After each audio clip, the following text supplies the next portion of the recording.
we didn't see all weekend. But this is an ongoing discussion. Do you only run one in the main deck? Do you run 0 copies in the main deck? Put them all in the side deck.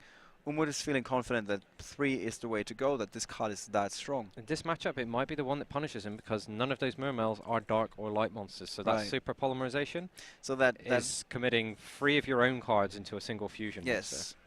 So other than that, I would say we got 4. Sorry, 4. 4. There's a discard cost on the super polymerization. All right. So other than that, it seems pretty straightforward. There's nothing that is out of the ordinary. In between matches, we will once again run you through the side deck options of both players to give you an idea of what to expect in games 2 and a possible game 3. And with that, we're good to go. We head over to the table. As you can see, Umut on the right side and Felipe, whose name didn't really make it because it's so long. So long. So Felipe de la Cruz is sitting on the left side of the table. I believe Felipe just rolled a 6, which is cool for him to give him choice of whether or not he wants to go first or second. He's holding on to one of his 3 spell cards in his deck, which is the Dark Hole. Yes. That is easy enough to make out. On the other side, Umut is... Let's see, Sinister Shadow Games, Vanity's Emptiness, and I can just press this button and make my life so much easier. Compulsory evacuation device. Allure of Darkness. Does he have a dark monster to go with that? And he has no monsters to go with. So Sinister Shadow Games, Allure of Darkness, and Super Polymerization, all dead cards until he draws something, only giving him 2 forms of protection. Well, it's definitely good for Umut to not go first and draw another card when you're stuck on that hand. That's an interesting one. Fishborg Archer. I don't see that very often, or at least I haven't seen it in a lot of the mainstream decks. Yeah. So Felipe started with 3 face-down cards, which are, as you can see on the right-hand side, Abyss Sphere, Phoenix Wing, Wind Blast, and Vanity's Emptiness. So he should be feeling quite safe in this position. Yeah, the Abyss Sphere allowing him to do a lot of stuff. Oh, he drew Shaddoll Dragon to go with his Allure of Darkness. All right. Well, so all of a sudden from 0 to 100, Umut is in full throttle. Yeah, he's got a good opportunity of... He's drawn another Shaddoll Dragon and Shaddoll Hedgehog, and that Hedgehog, very, very important to getting Umut out of the early game, especially with the Sinister Shadow Games. Being able to flip it up in Felipe. Sorry, it's because I don't have his full name in front of me. In his turn. Right. So the allure got resolved. Umut suddenly, like his whole composure once again shifting. It makes all the difference when you know that I'm going to have a few options and not just sit there. Well, he's got an actual game plan there to work with now instead of... Is that Phoenix Wind Blast or Abyss Sphere? It's Abyss Sphere. Yeah, it's an Abyss Sphere. Umut is probably surprised to see Mermails here. Sometimes it's really interesting when you ask somebody in round 7 or something, so how did your matches go? And you expect something like, oh, I played against Shaddolls 3 times, I got a good side deck against it. And then, in fact, they say something like, well, I went against Ski again round 1, Lights 1 round 2. And it just goes on like this. And you're like, oh, we didn't really expect this. He's like, neither did I. But fortunately, my deck didn't let me down there. So we saw from the Abyss Lind, Abyss Pike discarding Fishborg Archer to search for a Genix controller, which is going to open a huge number of options here for the Mermail player. Felipe. Once again, setting up the graveyard, so crucial. Like, there was a time in the game where the graveyard was really like, if a card goes there, it's gone for good. Yeah, you had Monster Reborn, and that was pretty much it. Yeah, it's like one chance. So half the time when something was sent to the graveyard, you're like, okay, I'm not going to see it again, and that is all good. Nowadays, there are decks that rely entirely on the graveyard, don't do anything else. They just send cards to the graveyard and bring them back from there. Oh, we saw some of these really scary Dragon Ruler decks. The WCQ, we saw a player go through his entire deck and then just summon a bunch of powerful dragons. Yes. So, yeah, chances are half the cards sent to your graveyard are not going to stay there. There's Tidal, the late game option for the Mermail player. What you mentioned, the Dragon Ruler. And that means that Felipe is definitely on a good path, in my opinion. Umut, on the other hand, has a lot of experience with Mermails. He's been playing this for at least 3 major events, so he knows about most of the options. and so he can tell what's coming. In case, yeah, just in case you're wondering what Umut's using to face down this Mermail field, you can take a look there. Shaddoll, Hedgehog, Sinister Shadow Games, Vanity's Emptiness, Compulsory Evacuation, and Super Polymerization. The Super Polymerization, no good to him right now. Yes, and that will most likely not change throughout the entirety of this first duel. He's probably not going to be too happy with the choice of Super Polymerization in that particular matchup. Well, both of these players are currently 5-1. They're 5-0. Sorry, 5-0. So they Yes. haven't lost a single game. Yes. And to see Mermails this high in a field that's anticipated to be one of 3 decks, that's quite impressive. Yeah. Definitely. So I never thought I'd say Mermail being the rogue deck. After the last 2 years, I really didn't think we'd say that. yeah, well, that changes from event to event. I'm used to where I'm going to somebody, I'm asking him, what are you playing? Because I'm looking for something interesting to feature. He says Fire Fist. I'm like, okay, next. And then 3 months after that, somebody's telling me, hey, I'm playing Fire Fist. I'm like, okay, you got a feature match. Because that's how fast it can change, which is great. It's like this game doesn't get boring after so many years. So much is changing all the time. Yeah, it's almost every release is having an impact. Very big impact, yeah. And as we mentioned in our date on the balcony, Duelist Alliance, definitely one of the strongest decks of. How did this become a date? Like, yeah, it started as a conversation. Yes, it started out as a conversation, but then there was the Twitch chat involved, and they turned it into a date. Guys, you made it weird. Yeah. I can't hang out with my friend anymore. What's wrong with that? Being judged. Yeah, well, I'm at the point where I'm afraid of touching you. Well, unfortunately, it doesn't have to come up. So Right. So we got the Sinister Shadow Games. sending a Shaddoll monster from the deck to the grave. Yeah, professionalism is through the roof in this round, which might have something to do with that weird tie. But it makes it just makes the whole thing more relaxing. It can be quite stressful coming out here on the stream. You worry about all the things. There's a huge list of things we're not actually allowed to say. yeah, Which is why the example of what have you been up to this summer has just not come up. like one moment you're worrying that you accidentally say that a Sinister Shadow Games could flip a Raikou face up. And the whole world hates you for it forever. Not just that, and then the next moment a light might come down on your head. Yeah. I mean, Well, right at the very start of the day, before you've yes. even gotten So through your you introduction. never know what's happening. But back to Dangerous the game at business. hand. It's Umut's turn, and he is about to commit to the field. Shaddoll Dragon. Yes. And an attack following. That's all good. Once again, we're in a situation where, I mean, obviously, Felipe has plenty of options to get rid of his own Vanity's Emptiness if he didn't want to. So it's not like a 1900 beatstick is going to dominate the board for a couple of turns. In fact, the Vanity's Emptiness just together with the monster got sent to the graveyard. So we're not in a lockdown situation that we saw in one of our earlier matches today. Yeah, there's some good options here. There's a compulsory evacuation device, Vanity's Emptiness to counter any potential Mermail play from the hand. We have got a Genix controller and a monster to synchro it with at the moment, so that's a potential for next turn if Umut doesn't take out any more of Philippa's monsters. So Umut passes play. Let's look over the cards that Felipe has at his disposal once again. Dark Hole, he Genix controller, and just drew into the Atlantean heavy infantry. And once again, he right away checks his graveyard.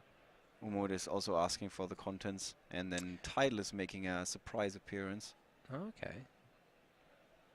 See, he could make a Synchro Summon, but with that Shaddoll Fusion, which Philippa knows Umut has, I feel like that's a very dangerous Path very to dangerous walk. path to Yep. go down, because he's got the Vanity's Emptiness to flip up, but then that's gambling on his opponent not having an answer to the Vanity's Emptiness, and we're going to actually see Vanity's Emptiness coming out from Umut to stop that Tidal being summoned. Right. I wonder if this forces to Dark Hole here, or if that's even worth using. Actually, no, I don't believe it's a Dark Hole.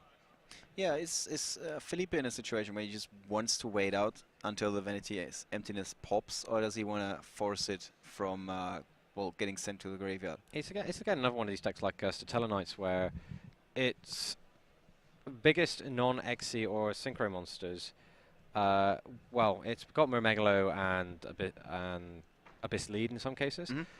but with no way to actually get either of those onto the field. All of its level 4 or lower monsters are smaller than just the biggest Is that an Shaddoll. interesting play? Does he chain that to the Vanity's Emptiness, or is the Phoenix Wing Blast after it already resolved and stopped him from bringing back Tidal? I think that's after.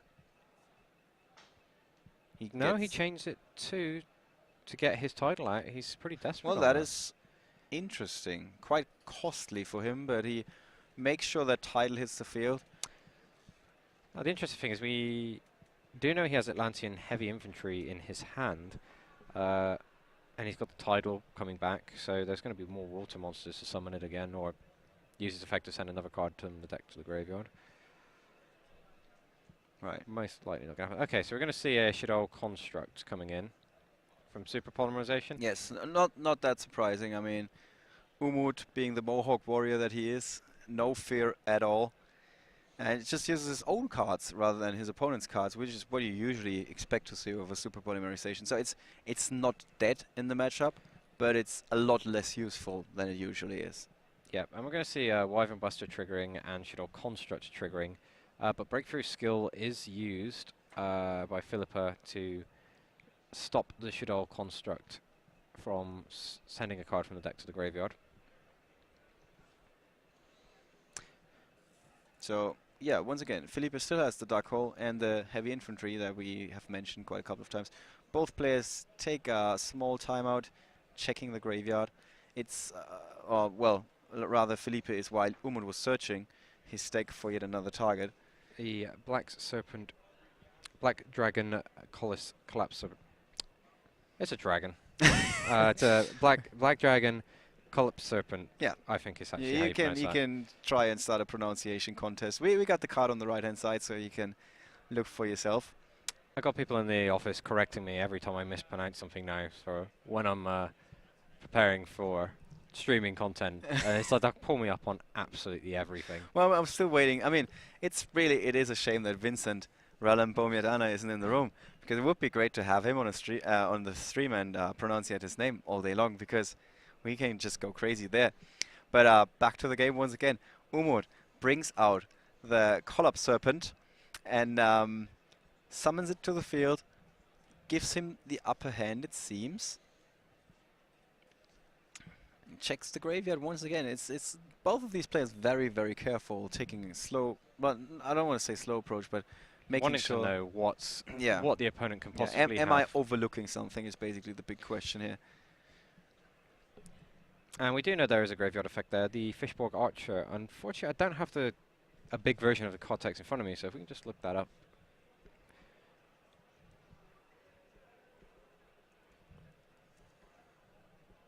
Yes, the Archer is if this card is in your graveyard and you control no monsters during either of your main phases, so only on your turn, you can discard one water monster, special summon this card from your graveyard, but destroy all monsters you control at the beginning of this turn's battle phase, except for water monsters. Okay, so he has the Atlantean infantry in his hand, so he can get the Fishborg Archer back if he needs to. Right. And oh, there's a solemn warning down. So on Umut looks to be Umut. in pretty good shape. He has committed all his cards to the field. He's like, I'm all out of options, but that's fine for the time being. He's very well backed up here with a solemn warning and a compulsory and a bunch of life points to use. Yes, but the Dark Hole, he can't stop it from resolving, right? No, you can't. But both of those monsters on the field construct will Yes. can get back a Shaddoll spell or trap. So it's not going to run out of Shaddoll steam anytime fusion soon. if it's in there. Yep. And There we go. the Collapse Serpent will find itself the Wyvern Buster. So, yep. There's Tidal once again, and attacks, and this seems like I think the compulsory is a good call here, isn't it? Would you? Does he want to keep his dragon, or is he okay just letting it get destroyed? Yeah, Umut's checking his graveyard, thinking about his options. He might as well be like, yeah, why not take the damage? I mean, Tidal's not going to hang around forever. He can afford it. No, Tidal is burning through resources very, very quickly.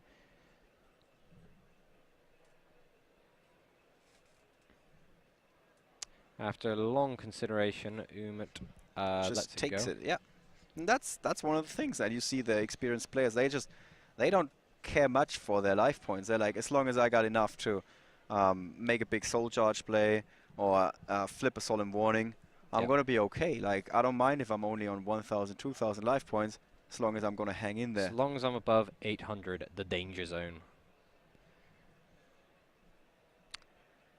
Because Cowboy for game is just so common, Yes. especially when you got Statella Knights that Yes, are I've all I've making had one records. match where one player was about to like pack up all his cards because he was on 800 life points, and the opponent's like, I don't have cowboy in my side deck, hey, my extra deck.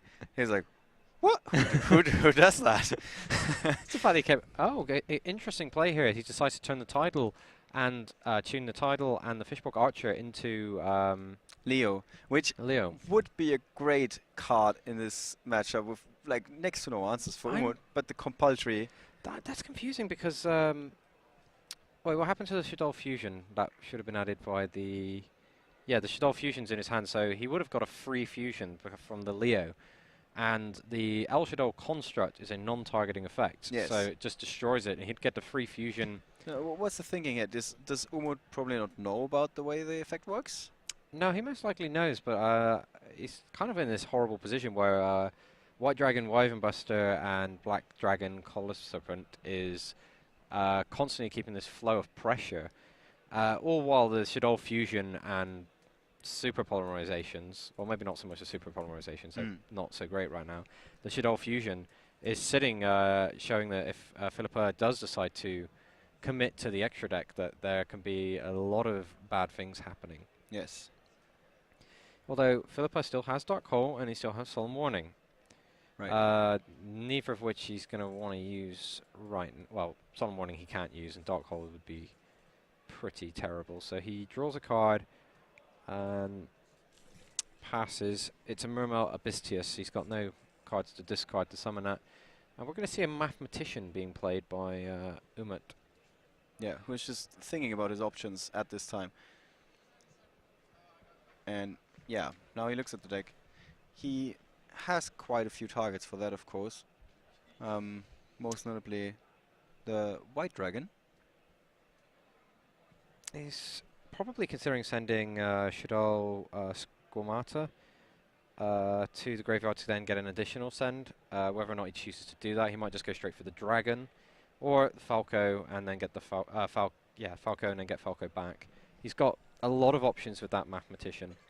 And Falco is particularly devastating because you've got that constant stream of Wyver and Collapse Serpents, the white and black dragons constantly coming. Right. Well, what does Felipe want to draw into in this situation? Is there something that will be like, okay, I'm turning this around? Is a big soul charge maybe? Not sure. He still has a life points for a big soul Yes. charge. His trap cards look very much like they're not reactionary, not something that flips the table.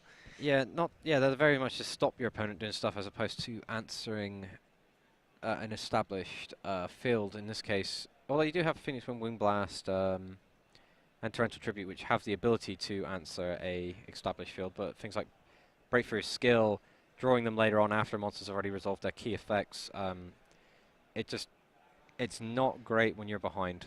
Yes. And you are going to be behind sometimes because your opponent is also trying to win the game just as much as you are. So you've got to anticipate sometimes if you put too many of these cards in your deck that are only good when you're ahead, or rather Not no too good. far behind. Rather, they're good all the time except for when you're losing. And there's a lot of players that don't ever consider, well, why would I be losing? Yeah, they're just like, no, I'm going to win. No, I mean, it is the correct mindset to go into the tournament and just expect to win it, or do whatever you can to make sure you're going to win it. But you should plan for an alternative in case plan A fails. There's going to be times when you fall behind, and if you've got a large number of cards in your deck which make sure you stay behind, your opponent's going to be able to close games out pretty easily. Yep. So Umut dealing some more damage, so the chances for Felipe to come back with a big soul charge, as we said before, are dwindling at this moment. He does need something, and sooner rather than later. Well, his Solemn Warning is just about to become unusable. Yes.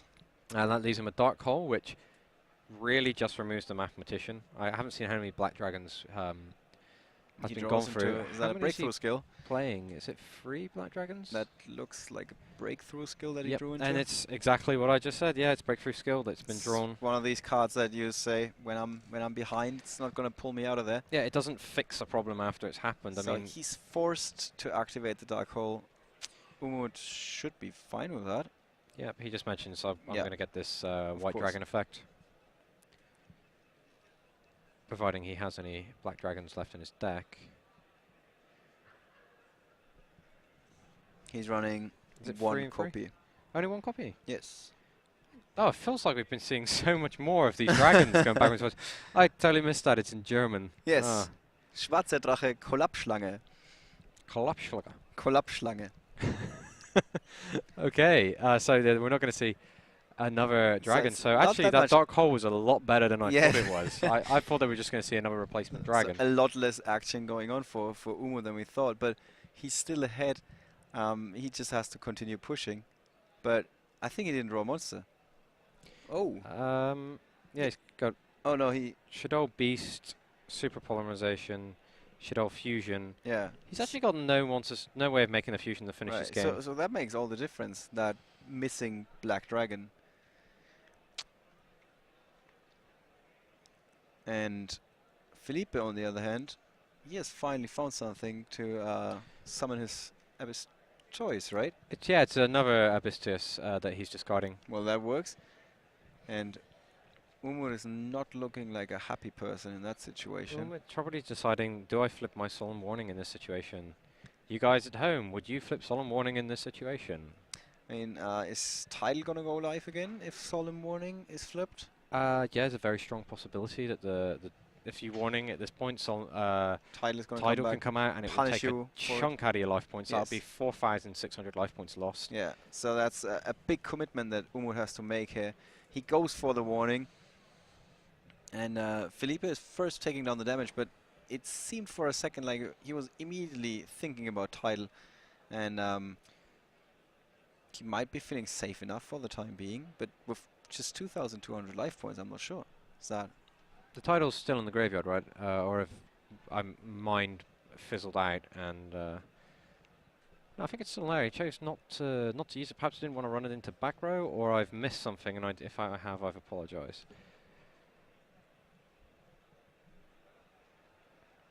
So how do you feel about main decking Dark Hole? Is it because some people say you don't need it anymore? I mean, Umut isn't playing it. It's a really awkward situation because Dark Hole is very, very powerful field control, and it lets you. That was Shallow Flip. That's 2,000 life points to special summon a monster from his graveyard face down defense position.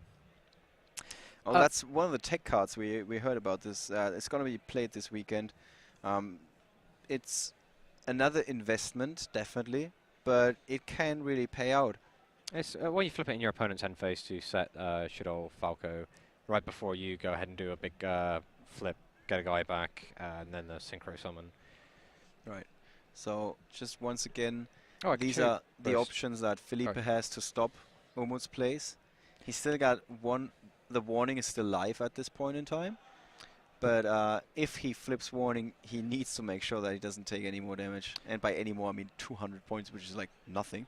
Yeah, that's very, very dangerous play to use a Solemn Warning, Then again, especially when he's it's got the Abyss Sphere, so that can like get him out of there. But we know with the presence of Vanity's Emptiness, like omnipresent basically in this tournament, he shouldn't rely on the Abyss Sphere to try and sport a comeback in this match. Yeah, we're not going to see a breakthrough skill coming out to stop the Falco from the looks of it, which I would have thought would have been a bit of a safer choice actually, to flip breakthrough skill, stop the Falco getting something, but then Umut's got this very scary grip of 3 more cards in hand. cards, and then there's a Shaddoll Fusion which Philippa knows Umut has, and if you do There's the breakthrough skill now. breakthrough skill, he can still fuse with the Shaddoll Beast in hand. Oh, he is actually using breakthrough skill. He was waiting for a Yeah, target. he just waited for the target to be announced. Sorry, I wasn't sure if he was just saying, oh, no, that's No, fine. it took a while until Umut decided on something.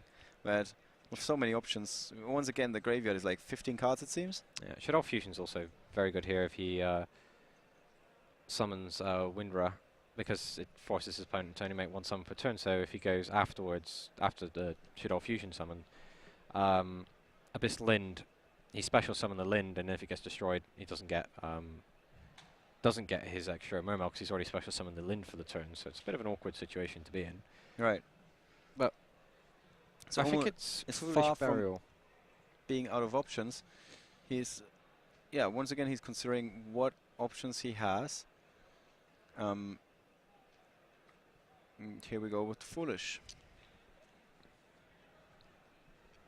Probably playing it safe. I'm not sure which card we're going to see.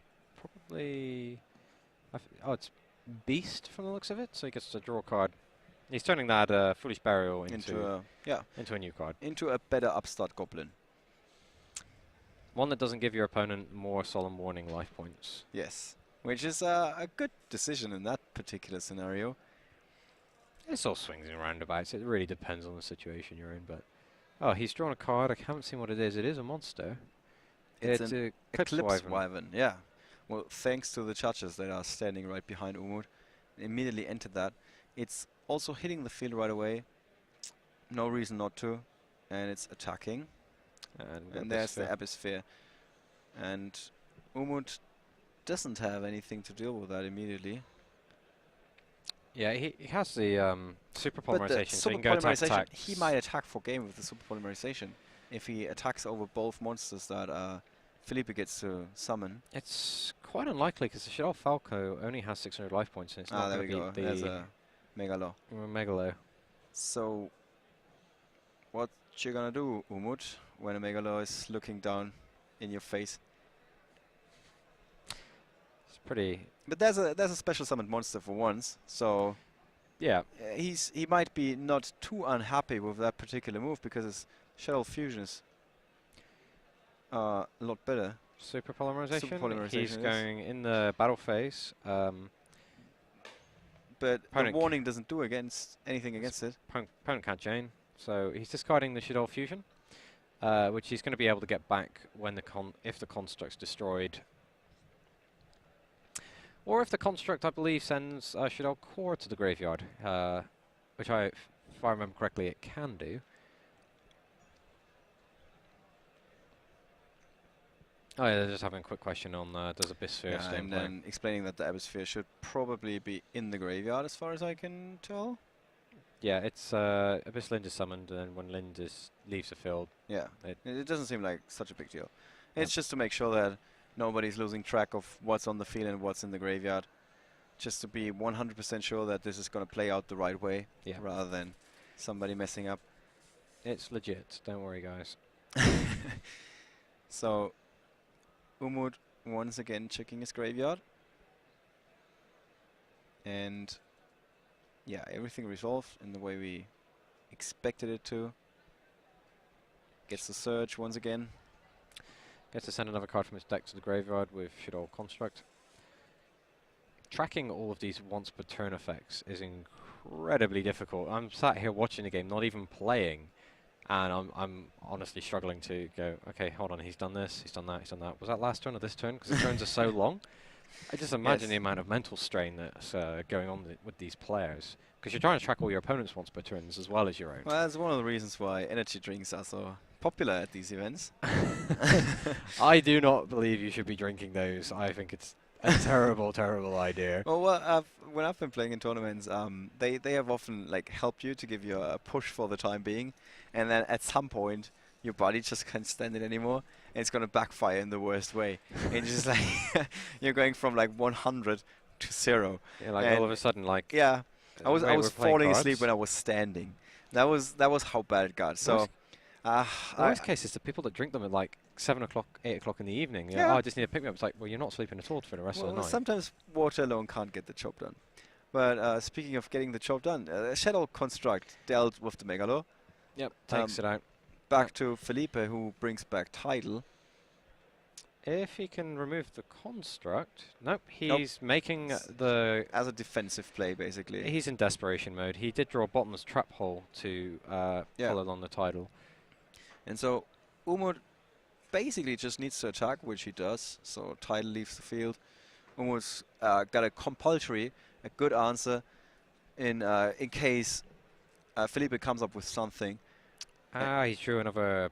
Umut has a burst rebirth, but he doesn't have the life points to pay for it. And there's a trap stun, so he's sitting on this tidal wall. So would you, as Umut, try to go with the compulsory and attack for game? He No. doesn't have compulsory according to this. Oh, No. I've got L Control Construct, Super Polymerization, Burst, Rebirth, Sinister Shadow Games, Shaddoll Beast. all right. So, I think I mixed it up with the. What with Filipe's? No, I think with the Sinister Shadow Games. So, well, in any way, that's actually good for Umut, Yeah. since he didn't waste the card there. Yeah, Felipe is looking at his face-down cards. So, He can still afford the warning, which may prove key. Yet. Okay, so he drew Abyss Grund, and he brings back Fishborg Archer, which is going to trigger his Abyss Grund. but aren't almost all of his monsters removed because of Tidal? Yeah, he has emptied his graveyard. That's a really bad timing on the how the cards are coming or appearing from the top of his deck. So once again, Umut's got a lot of cards face down. None of them. Well, this is the Shadow Games. Yeah, Sinister Shadow Games. Yes. So once again, we have a slight interference where both players are checking how an effect works exactly. Umut asking the judge again. It's about the Abyss Gund that was discarded to the graveyard, as far as I can tell from here. And we see a little bit of head shaking on both sides of the field. Yeah. So Clearly a disagreement of some yes, description. so just expect the judge to show up on the table and try to resolve the situation. It's about basically Umut wants to know which was the last card that his opponent has said, which was already confirmed by both his opponent and the judge, so he's going to be fine on that end. And the other question is like how the effects are triggering, which is also going to be resolved in just a second, I think. Yeah, both Shaddolls and Mermails are guilty of ridiculously complicated chains. It's just like, oh, I do this, this, and this. The chain has to be built like this and this and this. You know? Yeah. It's very easy to lose track of what's going on. So, but it seems like we're good. Once again, Trap there stun. comes the trap stun. The end of round bell making Philippa jump. Yeah. Although these guys have a few more minutes, I think roughly 7 more minutes until the end of the round. But we're still in game 1. Is there any water monsters left, or have I misunderstood the Fishborg Abyss Grund? It's hard to say because there's so much going on. Unfortunately, we don't have the contents of the graveyards, but If I've made a mistake there, guys, I do apologize. I don't have the card text directly.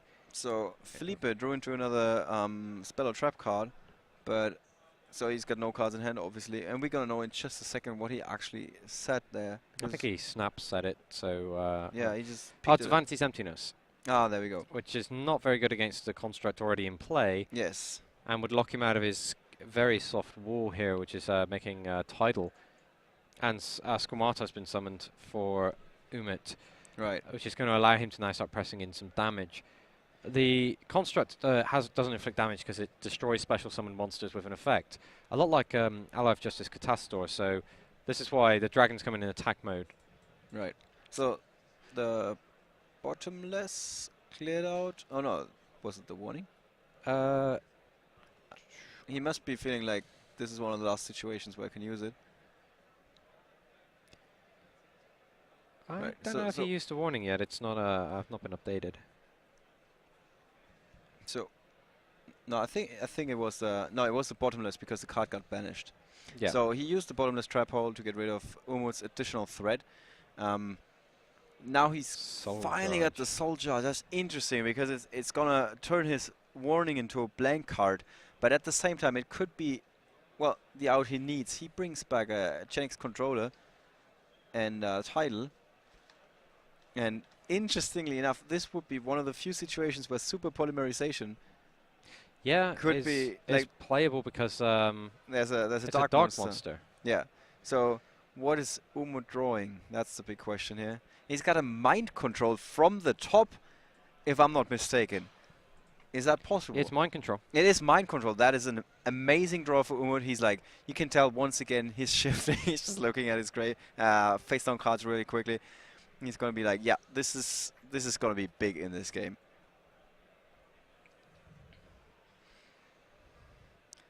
I don't think he can make the best use of the mind control right here. Well, not right now, but he's going to make the super polymerization in the battle phase. Yes, that seems like a reasonable play, and this seems like... Yeah, because you can't chain to it. The Vanity's Emptiness is not... So, Umut's looking through his graveyard, just... Yep. Yeah, there we go. And Felipe is checking his face down cards, but we can actually spoil you guys there. There's nothing he can do against the super polymerization. The Solemn Warning is by now a blank card. Vanity's Empty against the super polymerization, and that is game in the first game in round 6. And as you heard, that was a long match. That was a very long match. We just have 3 more minutes on the clock, I think. So this might already be the match win for Umut Serin, who is sitting in a very, very strong position. That was one of the most exciting games we've had all day long, to be honest. A lot of interesting stuff happening there. So once again, side deck options. It's not just usually what you side in against these particular decks. It's also, you have to keep in mind that the timeout is going to be right around the corner. So you might be wanting to side out cards like Solemn Warning.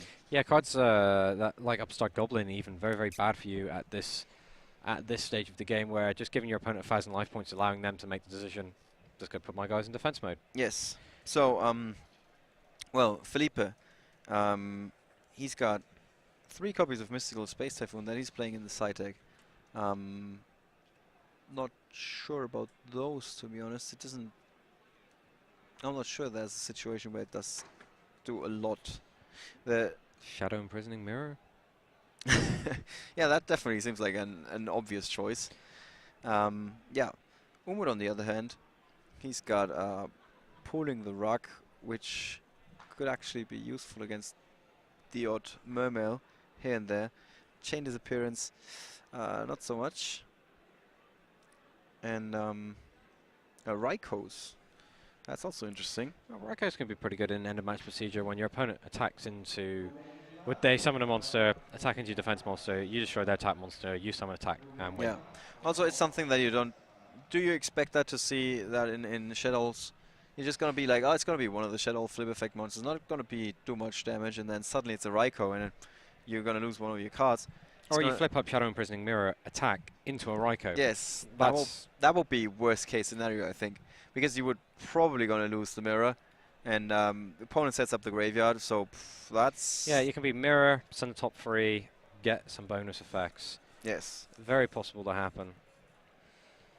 So Felipe already done with the sideboarding process. Umut, on the other hand, is about to wrap it up. That looks like Vanity's Emptiness and Ryko are staying in the side deck, if I see this correctly. Yes. There are the Vanities and the Ryko at the very top. Is that the deck or the side deck? Yeah, he's going for the single Ryko. That's interesting. So I didn't catch what that other card was. Is that... Why would you not want to have Vanity's Emptiness in this particular match? Perhaps because we're just so close to end of match procedure. No, he just sided in and again. if he can't turn it yeah, off. because he needs monsters to deal damage. He doesn't want to risk sitting on a hand with just spell and trap cards. Because, yeah, against Mermails, well, providing they don't discard cards and get free destruction effects, which will then cause your Vanity's Emptiness to... Well, Bispike can then discard like Marksman, destroy another face down. Right. And take out Vanity's Emptiness as well. But yeah, he might be very much just considering, well, right at end of match procedure, if I play Vanity's Emptiness and can't turn it off, I might not be able to deal enough damage to my opponent to win. Yep. Interestingly enough, Felipe is now checking his side deck really quickly again to just make sure that he's got 15 cards there where they belong. And he seems a little bit shaken. Then again, he's sitting on a 5-0 record after this round. In the worst case, it's going to be a 5-1. So that's still a pretty good position to be in. Yeah, and there's 2 rounds to go today, round 6. Oh, this is round This 6. is round 6, sorry. Yes, so Okay, just so we've got one more round after this. Yes. Wow, it was so long, I lost track of all time. Yeah, well, although, I mean, quite a few people came up to me and they said, we actually enjoy that it's not one of the super large tournaments because we're going to go out and eat at a reasonable time. Yeah. Yeah, that's one of the drawbacks. Like when you get an event like YCS London, which is the biggest event we've ever run in Europe, it's hugely successful. The players love it, but these rounds, they do run late. Yes. You are going to get out. It's also really very late hard to explain to some parents that are there for the first time ever. Like, so how long is this tournament going to take? And you're like, well, I presume like 1 a.m. Like, what? Yeah, that's usually the response you get, and the answer is, well, I mean, the next sentence is going to be something like, you don't have to play all the rounds in the tournament. And they're like, oh, okay. yeah, it's like if you want to drop after a while, it's okay. Yeah. All right. So we're seeing some hands loading up. I've got a Shaddoll Hedgehog, Shaddoll Squamata, Vanti's Emptiness. He took 2 out, or did he put them back in? I think he took 1 out and he left 1 in the deck. So he drew into his single copy remaining in the deck, which is interesting. I mean, so Umut's going to be like, if this card is not going to do put in any work for him, he knows this is the mistake he made during the sideboarding process. But I'm feeling pretty confident. Take a look at this. I actually so have to try and pull this card up. Players are just asking about when exactly did you call the timeout, because the judge was just at the table and pointing on the separate sides of the field, indicating how many turns each player is going to have. So once again, we have the disadvantage of not having the audio, but judge confirmed with both players. They are both on the same page, and with that, the duel is underway once again. So Felipe started with a card to each zone. I don't have it, but you can see there's a Mystic Walk, which is tribute a monster, gain life equal to its attack. Yeah, that is definitely a card from the side deck. You would not expect to see that in the main deck. And it's a good card for this particular scenario where you need to go up on life points. It's questionable. Some games are long, and playing the end of match procedure is playing. You know, you can't intentionally stall the game into end of match procedure. That's against the rules. Yes. But in the event that you do get a very long game and you start getting close, that Mystic Walk can be all the difference between winning and losing in this. Yeah. It's very interesting. This game. So, Umut once again. Seems like a good opening from him. Yeah, we'll show you Umut. He's got to resolve that Mathematician so he can get started. And then definitely the Vanity's Emptiness is going to go face down. What else is he going to do? He can summon. He sent the Shaddoll Beast to the graveyard. Yeah. He's going to banish one for one of the White Dragon Wyverbuster. And so now he's going to be able to score a direct attack. This is big for Umut once again. He's going to pull ahead in life points. There are only so many turns that Felipe gets to like claim back the advantage. At 1-7 in this situation is quite a bit. And he's drew no Mermail monsters to make the use of these Atlanteans. Yes. There's Atlantean in the Abyss Grund that he has in his hand. He's just drawn on the Abyss Lind, but again, if he now sets in defense mode and his opponent doesn't give him an opportunity to switches his guys to defense mode, he can make it very, very difficult for the opponent to win. But we know that there is a Mystic Walk. Yes. But I would never expect that if I was No. So Umut might as well be like, yeah, well, I don't have to attack. I can just like switch my monsters to defense position, feeling safe in that situation, which is a pretty fair assumption, truth be told. But no, Umut seems to be going for it. At this point, activates his Vanity's Emptiness before he attacks, or he looks like he might be. We might be seeing Cowboy for game. No, it's Abyss Dweller. Okay. No, it's Abyss Dweller. That seems like an Cowboy for game from 6-3. Why? End of match procedure. Right. So the Abyss Dweller, the card against Mermails, and Umut seems to be once again knowing exactly what he needs to do in this particular scenario. That's all good for him. Adds another monster to the field. Now he triggers the Dweller, all before battle phase. Yeah, he doesn't. He definitely made a fair assumption as an Abyss Lind, and then he scores 2 massive direct attacks. And even with a Mystic Walk, which is hot tech, we gotta admit, that is probably not gonna be enough for Felipe de la Cruz. He might be able to bring this back if he plays a No, field. we can see how quick Umut was to turn the die and be like, yeah, this time is running out on you, boy. You better come up with something. Yeah, even if he played a field spell, played Malefic Cyberend Dragon, and then played Mystic Walk, he still wouldn't have enough life points. Yeah. So here we have the cards in Big hand attack, but for Felipe. You got, as you mentioned, Abyssgund, Atlantean Dragoons, Genix controller, and a trap stun that he also just set, if I'm not mistaken. okay, I believe this is the final turn. And he just has I win, This right? is the 5th turn, yeah, and you can tell Umut is just asking that particular question. He's like, if I just end, I'm going to win, right? He's not going to attack. There's really no reason to. Just ends his turn. There's the Mystic Walk, which will cause a chuckle, I guess, but He's like, wait, what? Attribute that. yeah, it's not going Gain to 1800 life points, but 1800. It's still not enough. Umut's going to be like, yeah, it's really impressive, but he's like, that's wow, still not I never saw enough." that coming. He goes, oh Yeah. man, I was Like, totally going to beat you yeah, with the it's, Mystic it's Walk. a really cute move you put there, but I don't know, in case you didn't notice, I'm like 5,000 life points ahead, and those 1,800 are not going to be enough. So Umut, just like the veteran that he is, just immediately, like, he sees the Mystic Walk, extends the hand, he's like, yeah, good game.